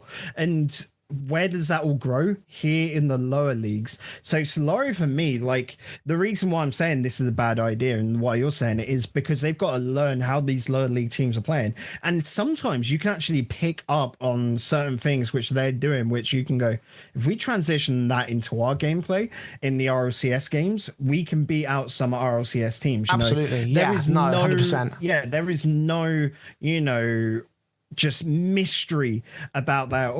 There are times when you take Singularity taking down Vitality, and you go, there are very, very easily read reasons why this was happening, and that happens throughout the whole of it. So Solary, by maybe trying to save some face, dropping out now before you get the 1,000 viewer streams towards the end of Superstar League, whilst they're still on about a max of 100 now. They could be saving some face, but realistically, for the game plan for the long term, this is a bad choice. It's a bad move. I agree, and I think that a lot of teams need to think about that. When they take their stances, I mean, I still think in an ideal world, Solary and RJM and teams like this wouldn't even be competing in Star League, because I feel like if we were to attach that towards the back end of the rival series, then we'd have a nice 3rd, 4th, and 5th division just there, sitting there, ready for Silence to take control. But I think that considering this is currently falling outside the circuit, I think Solary should have just respected it and just toughed it out. There's a high chance that Solary would have been able to blast through the Superstar League anyway, because you consider the field they're up against. The best team that they have to take on there is RJM. And they've already got a win against RJM. SUPRMODE and Galazy Bang could catch them off guard, I think. So that might be another thing. That's another weird thing. You look at it here and you go, okay, they make it through to the Superstar League. Make it the whole way, and who are they going up against? some RLRS teams, like when you've got the ex-Vertex lads there, Servette Geneva already qualified on through RGM. You've got 3 previous RLRS teams right there, one that's keeping a spot into next season. That's not bad competition right there. So it makes no sense for me anyway when they can still say, you know, we haven't gone up against the RLCS teams. Let's still try and learn. Let's still put that grind in. Let's still get that work put on in. Like, the whole mentality that you're past that, for me, is just ludicrous. Oh no, I think we've certainly agreed on that particular front. But it is what they've gone to do. So we won't be doing our pick and preview sort of thing. We're going to like talk about these two teams and say, hey, who's going to take the victory and who's going to take the third place spot? But now that's not going to happen. So. You know, again, it kind of sucks, to be honest. And again, it does kind of cloud the victories of Servette Geneva in a bit more of a shadow than anything else. Because, like I was going to say, they're fucking back, you know, because there's a lot of stuff to talk about with Servette Geneva. Because, like, you know, we've seen them in TCS. They're playing they're playing with a different sort of player with as they're playing in Starly with them. You know, they still managed to make the finals with this new guy, and they're going to go to the Superstar League. They're going to try to see if they can contest at a just low of RLRS level. So with the Solary asterisk in the conversation here, I wanted to talk about Servette Geneva a bit more because obviously Yagi is out of the roster now. He's no longer being a part of these guys. They've got Batu, I think is how you say his name, in the roster. He was the sub registered for Servette Geneva, I think even during the rival series. Mm-hmm. And he stood up into this team as well to stand with Servette Geneva. And now, again, as I mentioned, they've got a different guy playing with them in the Swiss National League, the TCS Esports League. It's a guy called Sizen. And we've been very impressed with Sizen. Considering that we have casted this team several times in the past, we've followed them for about 2 years now. What do you think of Bateau being in place of Sizen in this tournament compared to TCS? It just feels like a holdover because, I'm just going to be quite frank with it. Naturally, when they signed up for the Rising Stars, it was with the idea of player Yagi. That sort of changed mid-season just because Rising Stars is, you know, the transition period. It takes place during the RLRS, and it will continue on afterwards because it's just a longer format. So they sort of made the decision, you know, elsewhere they'll play with their new lad Sizen, and then just for, you know, the rest of Rising Star, they've got to just suck up player Batu, who's, you know, their sub/manager. So they're quite happy to play with it, and they play decently. I'm fine. I don't think this is a team like. I look at Servette Geneva here, and I think they might struggle to make a top 3 spot, you know, from the 2 groups of 6. And I reckon it's going to be hard. If they do make it through, it is going to be in a 3rd place finish. But they can sort of just take that again. That's experience. They're playing with a lad who they know is not going to be on their main roster, and you just keep playing for the sake of playing. That is absolutely fine. Because you look at how they played, and for me, the big gift there is up against WithMYBoyz, where it just seemed like a team which you would think is pretty much, you know, like a Rising Stars benchmark as such with those lads. Like, they're just top of the bubble scene, and they weren't able to etch out. That's where the proper third man to the roster would have made a big difference. Batu stepping on in, it's done a fine job. Like, you cannot take anything away from him. You can't take anything away from the team. It's just the sort of scenario they're in right now. Yeah, and I guess it kind of sucks because I think that possibly they could have done a decent job with the likes of Sizen in play. But right now, it feels to me like that third man rotating in and out isn't really the problem for Servette Geneva. And I kind of want to talk about how they showed up against WithMYBoyz and go a little bit into detail with the Coconutters loss they lost against last night in TCS. Again, for those of you who don't know, they're playing in TCS. They went on a 30-series win streak across 4 seasons in the TCS Esports League.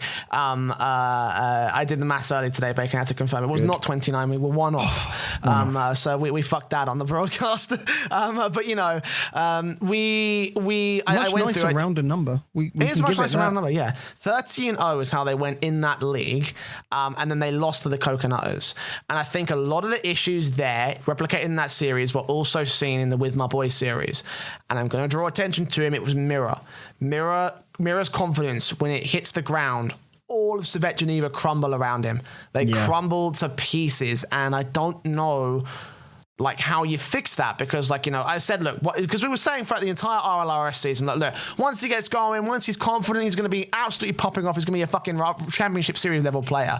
And that just hasn't happened yet. You know, like, what do we have to do to get this guy to a point where Servette Geneva can contest a Rising Stars league, let alone a rival series? Yeah, and that's a super hard point, and something Mira needs to work on this season, this off season, because I doubt, like, Servette's not going to get rid of him. Those two love playing with each other in that, but if it doesn't click, you know, he is the one that isn't able to make that step up. We saw it. He only had, I would say, one good, you know, match day throughout the whole of the RLRS season. You know, out of the numerous weeks, only having one good match day is not good at all, lad. You've got to step it on up. And like, Yagi seemed to be able to go up to the forms, but they know him, like, motivationally, he's the problem to the team, not being able to stick with him, and they need to, you know, get someone that's on the same work ethic. But you've also got to look at that on the pitch mentality and what you're doing, because, like, just take TCS last night for example, because that's much fresher in our memories. You could see when he was getting that frustrated, like that nervous sort of look about him, way too many balls that are going straight towards net, easier for the defenders to save. He's just trying to run it there. And then you also see the errors, the mechanical errors in shots where they just put slightly off target. And that's what makes a pro player, you know, is being able to step up when it's needed the most. Like, he's a fantastic player, but when it comes to, you know, the big shit moments, when it comes to playing in the big leagues, he just is not able to keep it together in his head. And that's where, you know, mental training, this is where, you know, the bigger orgs spend money to get coaches and I'm going to say in quotations, therapists, you know, in to try and talk through those problems and get them set in that ways. You know, that is one of the jobs of a manager / coach. Yeah, I feel like with Mira, it's a sort of like, you know, it is a psychological sort of sit down on a couch sort of situation for him. Either that, or it's just a case that his nerves are getting the better of him. You know, like I would go with the latter initially until we see sort of like, you know, some of the strategies that work, you know, to resolve that sort of not go well for him. Because, like, again, he looks so fucking legit in lower levels of play. When the stress is off, when he's in TCS playing against, you know, the fucking Pikachu squad, you know, he's got no problem. He looks like RLCS caliber, and I'm not just saying that because, you know, obviously Pikachu and nobody. Like, you don't go up against a random shitter squad and score 15 goals if you're not fucking good. You know, like, you know, even competing at a lower level sort of league, in my opinion. You know, and for Servette Geneva, like, I think that's the one thing that holds them back the most. Is that confidence on him individually, and I don't know how you fix that other than with, you know, some serious mental strain. Either that or Servette Geneva need to cut him. You know, because I think that, you know, of all the elements that they have here, like, you know, Zafir has to be the most consistent, and he has been, you know, championship series caliber on several occasions. He's always been let down by situations like this. Back in the last squad, it was Yagi double committing. In this squad, it's Mira just not showing up to certain games, and I don't know how you fix that. I think there's some serious conversations and you know, considerations that need to be made in this camp, because right now it's not looking good for this team. And again, I feel like they could still go to championship series. I still think they could go at the very least to high rival series. You know, at the very, very least. But just right now, that's not going to happen. And like you said, let's just say with Sizen, for the sake of it, that Miro is the only thing that needs to adjust. And that's not saying getting rid of him as a player, because where the whole team knows his play style, knows where it is, it works.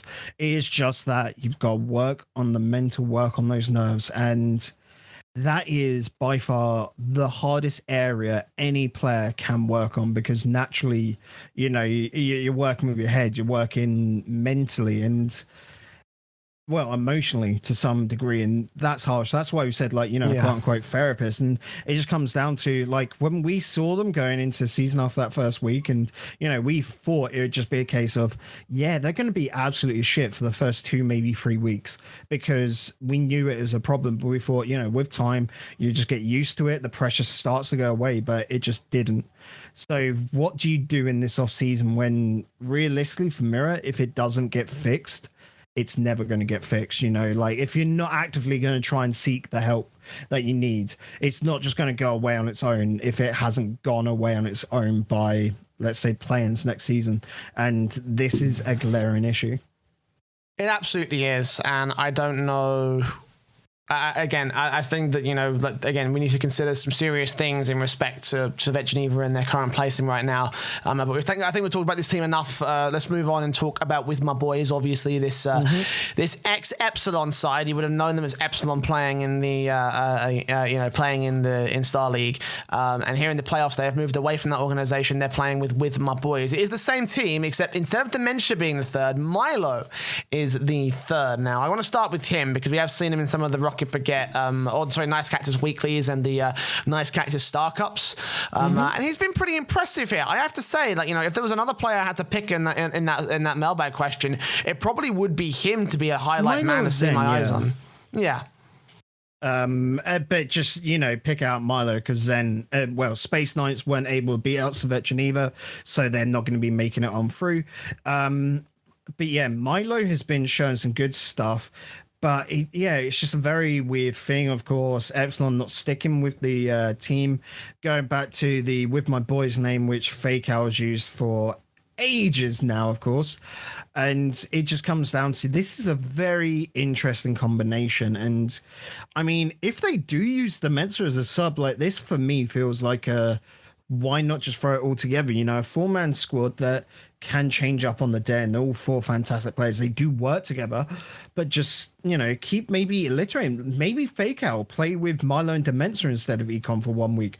Like, not in Star League, because you don't want to make that risk, but why not try that as scrim? And same thing to Econ, Milo and Demensa, maybe try without Fake Out. Like, it's just more the fact of you can see the possibility from these 4 players and that there is something here that's starting to merge. But again, the current level they're playing at is just like, top of the bubble scene, more of a benchmark, and that just seems to be Fake Out's, I don't want to say stigma, but his stick for the last God knows how long, maybe like year, where he's not been able to make it into the RLRS, even though he looks like he's a player that's good enough to be there, but he just seems to not be able to etch out in play-ins, and he always has these good teams that you're really impressed by, but he just does not get there. And right now, I'm looking at that with this team right now, like Zolu Chang, which is another similar case, Eversax, Horizon, and Sebadam. Like, you would go, that was a good game anyway, go back and watch that. But you're just there going, they can take that. Coming up against Servette Geneva, that's the real tester, and it was Servette Geneva when they had a piece of them removed, compared to what they were previously. So WithMYBoyz, it'll be an interesting one going forward, but I think they probably will be a bottom, 3 out of the 6 in their groups, unless they finally get that puzzle, like I was saying, fixed, and they find out the proper 3-man team there, and it suddenly clicks. I can agree to that statement. I mean, I'm not sure how I feel about Fake Out being a rival series level player. I'm not sure if that's a failing of the. I'm not sure if that's more a failing of the system in place to qualify for rival series, or whether it's just the case that he's not that good. I still think he's a legit player, and I think he certainly could contest here in the Rising Stars. But as for the actual as for the actual rival series itself, I don't think he'll be able to make it in this season either. I think he's made top 128 a couple of different times, but obviously that's not really saying season. Much. That any player worth their salt in this scene will make it to top 128. That's just not surprising. And I just think that for him, obviously, as you mentioned, they probably at best are going to be a borderline sort of bottom 3, top 3 team, and probably will just I think go out in the group stage before they hit the playoffs here, Bacon. That's just my take on it. And again, it could go differently if Fake Out for Fake Out. It's all depending on how well they go. But I want to think about the other elements of this roster, Ekon and Milo. Now we know what Ekon is, but is Milo destined for better things than this squad here? Has he got another opportunity ahead of him? Do we think that this could be a guy who could, obviously I mentioned him as being an honourable pick for my mailbag pick, but what do we think about him in not only the French scene but also in the rest of European Rocket League? Milo, as a Frenchman, I think would benefit from stepping outside of the French scene to look for other talents. You notice a lot of French teams stick together as just Frenchmen playing together. I think Milo, this is what I was saying. I reckon the best formation of that WithMYBoyz, in my head would be Fake Out Milo and Demensa, just purely because I want Milo to play in a very Spanish style. I think that would favor him and he'd be able to pop off because he is clutch in defense and holds a lot better line than some of the Spanish players do, but his attacking capabilities are nuts. So I think like him stepping outside of the French scene, you know, bringing on a Belgium and being on a Belgian side, is very interesting there. But I think there is one more step before he reaches, you know, the form which is going to see him in play-ins next season, and I reckon he will reach that. I still have the jury out on that one. I've seen a little bit of Milo. I don't think I've seen enough to really, like, you know, see that. But again, I think potential, he's got a lot of it. He's got a lot of fucking potential. So we'll see how well he does with my boys' side. For now, they have gone so far as to have won the Rising Stars League. And before we move on to Europa, big shout out to Dex for sending us this just a moment ago, live in the middle of the podcast. See, that's the reason why we stopped doing the live streams, okay? Because fucking news always breaks. It always breaks in the middle of a fucking show, right? I don't understand why. It's really annoying. Craig, I'm going to send you this. If you could bring this up for me, that would be absolutely fantastic. It's official. Rick's Ronday's out. Sayonara, mate. We reported it earlier on the show. That's it. GG. I mean, I told you earlier, no triple trouble branding on his Twitter, and that's he's gone. And I was right, just you know, probably an hour early on that. But as I said earlier, I reckon that's the case. It was interesting that they're trying out without Bluey, but here I think that's the logical sense. Like I would say with the player base that's available right now, bringing in a player instead of Ricks is an easier choice than trying to change out Bluey again, because it comes down to player roles. Like there are much more all-rounders that are free currently, like more we'll say attacker midfielders than there are defender midfielders right now, and Tadpole is just taking up more of a defensive role. You got Bluey who's strongly in attack, so you've just got to change out Ricks and, you know, hope for the best. But it'll be interesting, definitely. I can't wait to see who they have replaced them with, because that is clearly coming on in for the spring series. You know, we've talked a lot about who could be that potential player. We talked about it earlier in the show, and we'll certainly be there to cover it when it breaks here on RLAfterShock. But for now, we're going to move on from that, and we will cover the last of the Rising Stars. What's up? Oh, so I love that in chat. Rick's Ronday goes back to his old flame, Burrito B. Which would be funny, even though I just seen, because I went through the Smash qualifiers. Burrito set up his own like esports org, Venatio. Have you not he seen set up this? his own organization. Hold the fucking like phone. One. And he's playing in Spring Series with Yagi and Stealth, which is such a weird combination of everything right now. Like I'm intrigued. I don't think this team will go far, but I'm intrigued. Owner and founder of Venatio Esports. What the shit? Europe-based esports organization. Use the code Venatino when buying from Rogue Energy. What the fuck? What? Did you not notice this had happened? No, I did not see this at all. I completely missed this. On such a minute scale, but yeah, like it's an odd one. All right, sure, fine, whatever. Well, there you go. If Burrito's looking for a third, like, it would be great to get that. I mean, here's the thing, right? We already know he's going to be dead. On there, right now. They got Stealth, right? Yeah, I see. Which, out of all the English players at the moment, like, I don't know, not the highest one, but we'll see. We'll see. Like, that's not knocking Stealth. I just have never seen him play on top tier, like RLRS level, which these two have. But this will be an interesting change. I don't think this is a team that's going to last long. I give them a month. I mean, I give Yagi a month, okay? Right, let's move on. Back to the Rising Stars. I mean, he couldn't even take a month break, could he? Like, that's it. He can't even commit to taking a break. That's true. Right, let's go back to the Rising Stars. We still have to cover Europa Rising Stars here. The playoffs for that have almost concluded. I mentioned earlier that you'll be casting the final match of Quality Control WLF and Void versus the JorJaJo score we mentioned earlier. So far, we have seen the round of 6 and the semi-finals go by. So we've seen Onlagineri. I still don't know how to say that. Onliners, that was it. I keep forgetting how to say it in the English translation. But Onliners are out. Area Reality also went out despite their best efforts against JorJaJo. And over in the semis, we saw Quality Control and WLF go to those grand final positions. I'm not going to lie, Bacon, I didn't watch much of Europa playoffs just because, I mean, so far this league is not interested. Yeah, number one, I'm doing CS. Number two, when it comes to priorities, I'm much more focused on the other regions just because for me, this has to be one of the weakest fields out of all the Rising Stars on these 6 teams. Dude, you ain't seeing Quality Control and JorJaJo. They are going to... Okay, all right. Well, let's start with Quality Control then, because I didn't want to talk about them. We mentioned on the group stage roundup from a couple of weeks ago that they were looking highly inconsistent.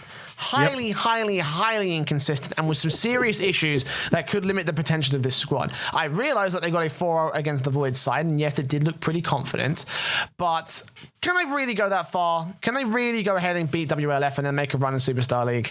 That is why tonight is so exciting, because Quality Control before had never shown 4 games in a row, or like a whole series where they were consistent throughout the whole series. They finally hit that in the semi-finals, you know, with 4 games where they would just bang up the better team, and Void weren't playing bad, you know. Void were trying to smash everything out apart, but anything they changed up mid-game, they just could not, like, pull it out, like, because Quality Control just changed up. We even saw Quality Control sometimes play defensive, which is absolutely nuts. You know, their full-out aggression came in game 1. Void fixed that, stopped them from playing that all-out aggression in game 2, to which they just went to a much heavier passing play. And just throughout the entire series, Quality Control kept on going. They didn't have an off game like we've seen in the past. So that's why, like, I'm going to put that to the side and go, that's the interest, and that's the teaser. But the real test is this WLF side that they're going up against in the finals here, Jay, just because, like, Totally choke. Yes, that is like... Okay, so Arju, since going to RLCS, and you can see it here, has just gone next level. He is like absolutely crazy. Don't get me wrong, Lindo and CKS are nuts. Like, we cannot take that away from them, and CKS definitely. But Arju has just become a very solid core to that team, picking up a very similar role to what he does in the current Mousesports side. Where he's just the core in the midfield. His 2 teammates can pull off whatever they want, and he'll go everywhere on the pitch where he's needed. But that sort of factor is so strong to this team, and his teammates are so confident in them that they were just very controlling against the JorJaJo game. And whatever JorJaJo were able to step up with, whatever plans they were able to come up with, they could not hold on to, because WLF would just stop that. So coming in here against Quality Control, who were able to beat out Void, who are trying to stop them, it really comes, can they do that again, but against a team that are stronger? And that's the interesting part there. Well, look, right, I mean, just jumping over the WLF again, I mean, we're talking about, like, these guys and Arju being the main man, but is this an Arju carry, is the thing I want to know, to be honest. It's not. It's really not. CKS put out such a good performance of goals, like, to the point that Arju didn't get the majority of goals. Like, he probably was on the same par as Lindo, but CKS pulled out tons.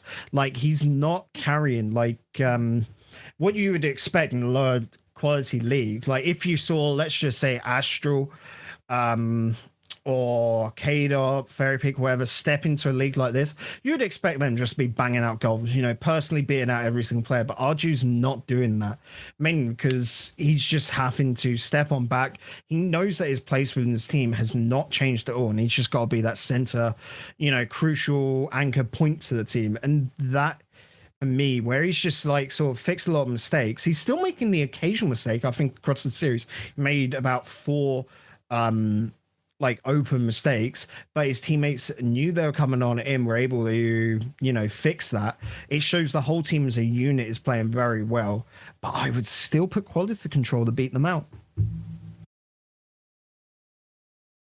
I don't know. I don't agree. I don't agree on that fact. I think Arju's like too much. Less than 2 hours away right now. I will be watching this one intently for obvious reasons, because yes, it is less than 2 hours away, as you mentioned, but still, regardless of that factor, I still got WLF to beat Quality Control. They've just been way too inconsistent for me. They've made a lot of mistakes in the midst of the server, and yes, they've won a lot of their games. I think against Arju, though, that's a bit too much. I think it's a bit too much. Yes, they had a very good series against Void, which is credit to them because they've also got other Rising Stars in Magu and Kia Monster, but just WLF is too much. Just with Arju being in that play, even if they don't have him carry, that just means it's better for WLF, because if Arju carries them, I still think they're going to be able to beat quality control. If Arju's not carrying them, then quality control can get fucked as far as I'm concerned. Like that's as far as that's what I'm looking at when it comes to this when it comes to this matchup. I'm seeing this, I'm seeing this shit and I'm like, this makes a whole lot of sense to me.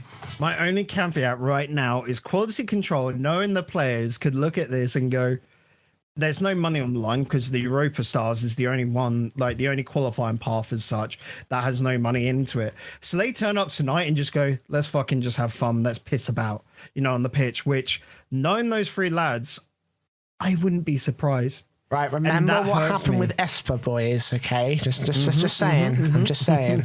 I mean, at the same time, though, you could also apply the same logic to WLF. So, WLF want to win. They want to get themselves back up to the top. Like, they've got so much drive about them. On the opposite end, where you've got stuff like Archie playing under the clappers alongside Jerus and Calix in the upcoming spring season. This quality control team is not sticking together. I know WLF by that same extent won't be having Arju on board, but they could bring in a fourth man, at some point. And it just comes down to quality control are pretty much just playing for fun this evening. Like whatever they do, it will affect their seeding. So that's why. Does that mean you're backtracking on your quality control prediction here, Bacon? I'm saying that is the caveat to it. I hope they play well, but if they do just start pissing about, one, I'm going to be so disappointed in these lads, so fucking annoyed. But two, I know British Rocket League players enough to know that when it comes down to this, they just go, who cares? There's no money on the line. That's just Rocket League players. UK sports way. Yep. Well, I guess that kind of concludes our WLF versus quality control preview, as well as that. Mm-hmm. But the other match that has to go on, is it tonight as well, Bacon? Are you doing this one? Yeah. The more interesting one, I'm going to say. This one is for the final Superstar League spot. We've got Void versus JorJaJo. We've talked about Joros in a little bit of time, and Void. Obviously, we've talked about Magu and Kia Monster and such. But I want to start with the Void side because obviously, I've repped these guys for a little bit of time. I don't think Magu is quite rival series level. He had his time on #United back during their season 4 run. Kia Monster is the guy I want to talk about. Like, he is a fucking monster. Like, the name is so appropriate. He is insane. He's been a part of Crazy Crew and Horizon. Two teams that we've repped in the past, especially Crazy Crew, especially Horizon, excuse me. And he's insane. He is absolutely insane for this side. For me, this Void team can do it. Don't get me wrong, JorJaJo is strong as well. Void are a little bit better on the team basis, but I'm going to say it again. I reckon Kim Monster, this is a stepping stone. He won't be with this team for the play-ins coming next season, but this will be the one where he finally would get other players to really notice him. And this is why I'm saying, this evening is so crazy to think about, because most of these lads will not be playing together come next season. Again, that's just how Rocket League is. But this is all your sort of proving ground. If you can make it through, let's say tonight's matches, make it on into Superstar League, and you look at the teams then you're playing up against, you are going to be playing with the best in the bubble scene and some of the RLRS teams in Europe, and that's your time to shine, because as you know, Jay, with a lot of players, you get the whole thing of you play up against, let's just I'm going to quickly pull up some of the teams. Let's just say right now you're one of the teams already confirmed on through. Let's go with Vertex, for example. They're going through. Currently they're playing Netflow, Domain, and Tigre. Suddenly they're there going, you know what? Domain's not working with us really. Let's go with let's go with Archie, for example, of quality control, because they played up against them. Or, apparently Jack, Kia Monster from Void, any random one, because they've just played up against them. There's an absolute beast. You just could not close them on down. And so you want to sort of if you can't beat them, get them to join you. And, that's how teams are sort of formed. And you go through those different sort of stages. So right now, you've got to be looking to get into Superstar League, and that's why this match is so important, because only one of these two teams is going to go through, and this is the stepping stone to next season. This is the stepping stone to greatness. You got to put the work on in now to be able to get there. and only one of these two teams, Void or JorJaJo, are going to be able to show it off in the off season.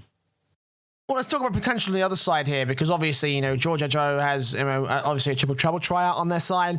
But apparently Jack is the guy that you've been raving about pretty significantly. So now, look, I've got a couple biases against the guy, but I'm not going to bring those onto the show. Understandable. What is it about this guy that, impresses you so much? Because I haven't seen much of JorJaJo. I wasn't able to watch their WLF match again, because to be honest, I'm just not interested in Europa Rising Stars. Is this going to be a carry situation, or is he just formed around a decent team? What's the specialty about apparently Jack? So apparently Jack is just such a solid all-round player. So you've got Jerus there, who's such a great little ones player, and how he'll solo carry the ball and solo score, essentially. Apparently Jack can be such a great finisher, but also at the same time he knows when to pass off that ball to one of his two teammates as well as be able to defend. He is basically a man of all positions, which is fantastic to see. Joyo is not as, let's say, capable in the striking position. He's a great passer, don't get me wrong, and a great playmaker, but he's also fantastic in the defense. So it's a team where they've just formed out three players, probably without thinking it, but they naturally just really mesh well. And the team has been able to get so far, not only by the quality of the players, they're all very mechanically skilled, but just by their natural rotations are meshing perfectly. And that is sort of why I think tonight, coming up against Void, I think they could take it. And I reckon they will take it. If I was to bet on this, a best of 7, I think it's going to be a 4-2 in favor of the JorJaJo, just because I think, pound for pound, these are better players and a better team. Void, I feel bad for betting against Kia Monster because he is an absolute monster, like you said, but I don't think the unit together are as good. No, I will agree, because I'm not a fan of Rise, unfortunately. I'm not as convinced on him. And Magu, I as I've said before, I think can't make rival series, even though he's had a good couple of runs in UK tournaments and in Rising Stars. And I think that with obviously what you say about apparently Jack, I'll trust you on that fact. I know what Joyo can do, and Jora's obviously is officially ranked as a pro player, so this is the thing, for some reason, because of that fucking that rumor that made out about him being on Triple Trouble tryouts, everyone's like, oh, he's a pro player now. It's what the fuck? No, what? Massive air quotes there, not even Triple Trouble are pro players, okay? I'm quickly gonna go on ball chasing and look his cash even class as a pro player yet, after a season for Notorious Legion. I'm checking it, boys. I don't know how much fucking weight that holds. Either way, I've got JorJaJo on this one. So that makes us 1 for 1 now in terms of our agreements. He's got the pro status. We're okay, boys. The world has not gone insane. I mean, Noah's got the fucking pro label, but sometimes bull chasing is its own thing. They should put it out there. But it's going to be an odd one. Yeah, no, it absolutely will be. Anyway, that is the Europa Rising Stars, and that probably concludes us for this week, Bacon. I think we actually hit our hour and a half sort of runtime as well, Bacon. So we've actually done decent to keep within the time limits that we had set at the very beginning of the show's run. I know we've been doing a lot of 3-hour episodes lately because there's been just so much shit to talk about, but as we go into the off-season before we hit spring series, there's going to be so little to talk about that it's just going to be oh, fucking hell, filler episodes for the next 2 weeks, But, not too bad shit, And again, with the Rising Star stuff coming up to an end, and with Superstar League coming up to fruition as well, there's going to be still a little bit going on in the Rocket League space. Oh yeah, definitely, and there is near enough always the next thing around the corner. I know a couple of unmentioned projects at the moment that are starting in the work naturally with everything that's going on with the COVID-19 situation. You've got a lot of companies that are trying to look in, but of course it takes a little bit of time. You got to think we're near enough now, a month on in, so you're going to see things starting to get announced over the next few weeks. But things are going to be a little bit quiet up until spring series, I reckon. It'll be after that where we'll see the explosion of events.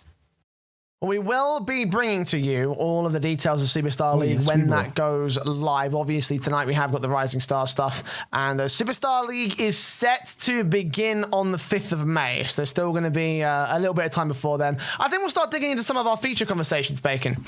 I think we'll have to start looking into some of those. I think we've got to do our State of the Scene address, which we were supposed to do last month. We haven't done that yet. And again, obviously, we wanted to keep answering all the questions and comments and everything going on in the Discord. So make sure you're getting involved in all that by going to !Discord in the Twitch chat or following the Discord link in the show notes and video descriptions of every single episode of the podcast. As well as that, you can follow the podcast on Twitter at RLAfterShock and on Twitch on twitch.tv/RLAfterShock. Hopefully we'll find another live episode soon. Obviously time constraints and work constraints, and in particular, again, I'm just going to take full responsibility for there being no live shows because Counter-Strike has had me fucking rinsed. I've got ESL Road to Rio coming up tomorrow night. Home Sweet Home coming up after that as well. And we've also been debating with another company to do another Counter-Strike tournament starting on the 5th of May. So there's a fuck ton going on, and Counter-Strike just has me by the balls at the moment. There's not much I can do. So I mean, there's nothing from Rocket League like taking your attention. Come on. Exactly. So yeah, I've just been a little bit, There's just a little bit fucked. Talk right there, by the way. Yeah, I know. Trust me. We will get to that next week. If there's nothing else going on, we'll do our State of the Scene talk next week. So you guys can get all that information again as you follow the show on RLAfterShock. But twitch.tv/RLAfterShock is where you can follow the channel. I'll try see if I can do a viewing party for the Rising Stars League tonight, since Bacon's obviously going to be doing the official stream. I might as well do an alternative stream. I'm going to have a chat with Boyan about that, see if he'll give me permission to do that, because that's also within his remit and I don't want to fuck him over. That's all that. As well as that, of course, is going to be you shitting on my commentary, ain't it? Oh, absolutely, mate. Of course it will like be. Great fun for everyone else. Oh, it's going to be fantastic. I tell you, you're doing play-by-play. Yeah. I'll probably be doing play-by-play, yeah. Yeah, you're going to be fucking shit. Right. Of course, the show is available on YouTube, and just by searching RLAfterShock on the YouTube search engine, as well as that on Spotify, iTunes, Google Podcasts, TuneIn, and most other audio distribution platforms where you can take the show on the go. You can go to anchor.fm/RLAfterShock to find your favourite platform or request your favourite way to listen. And with that, we're going to end off on the show. Bacon, any final words from you before you head off to do your Rising Stars thing?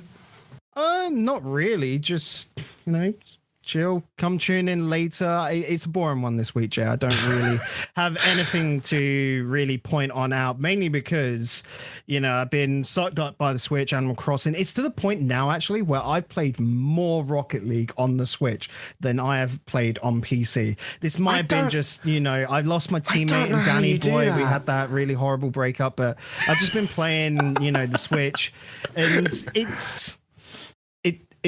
it's a Rocket League port, yeah. I mean, with how much is broken with Rocket League anyway, I expect nothing less. I mean, we're still waiting for tournaments to be fixed, and I'd love those to be fixed, but it's Rocket League. Oh dear, I think that's an appropriate way to end. Thank you very much for watching. We'll see you back here next week, hopefully for our State of the Scene address, but most definitely for even more of the Aftershock.